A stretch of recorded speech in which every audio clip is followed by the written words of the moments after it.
कॉलेजच्या ज्येष्ठ प्राध्यापक ज्यांनी PhD केलेला आहे, MPhil केलेला आहे, त्यांचं या ठिकाणी मी विनंती करतो की त्यांनी मनोगत व्यक्त करावं. तर तुमच्यापैकीच मी येते आणि खरं तर सांगायचं तर आपण महिला सशक्तीकरण आणि त्याच्यासाठी दिवस साजरा करायचा म्हणून त्या निमित्तानं सुद्धा इथे भेटलेले आहोत.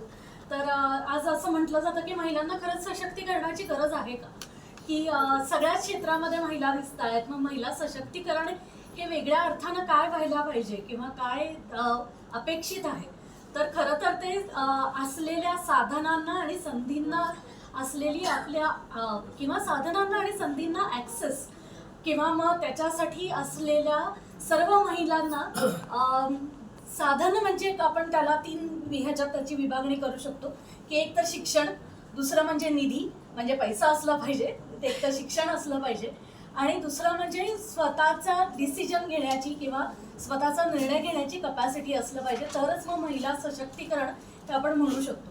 आज आपण बऱ्याच महिला बऱ्याच कार्यक्षेत्रात काम करतो, पण तरीही आपलं अवलंबत्व कुठल्या ना कुठल्या तरी बाजूनं असतं की टेक्नॉलॉजी अजून व्यवस्थित वापरता येत नाही किंवा मग त्याच्यासाठी कोणाची तरी मदत घ्यावी लागते किंवा निधीचा विनियोग करताना कुठे सेव्ह करावं, काय करावं याच्यासाठी आपण सल्ले घेतो. सल्ले घेणं इथपर्यंत ठीक आहे, पण माझ्या निधीचा मला विनियोग करता येणं हेही महत्त्वाचं आहे.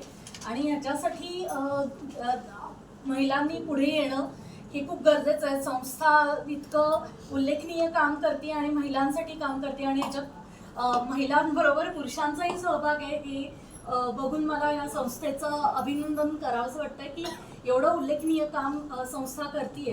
कारण आरोग्य ही एक साधनच आहे. चांगलं आरोग्य असेल तरच आपण चांगल्या संधींचा उपभोग आणि त्याचा हे करू शकतो, पुढे त्याच्यासाठी जाऊ शकतो. तर मी मुळात माझी PhD आहे रिसर्चमधली, त्यामुळे महिला सशक्तीकरण आणि याबद्दल जास्त बोलण्यापेक्षा आपण आपापले अनुभव शेअर करूयात. कारण प्रत्येक क्षेत्रातल्या खूप चांगल्या काम करणाऱ्या महिला आज इथे उपस्थित आहेत. तर मी माझं मनोगत व्यक्त करून थांबवते आणि तुम्हाला म्हणजे पुढे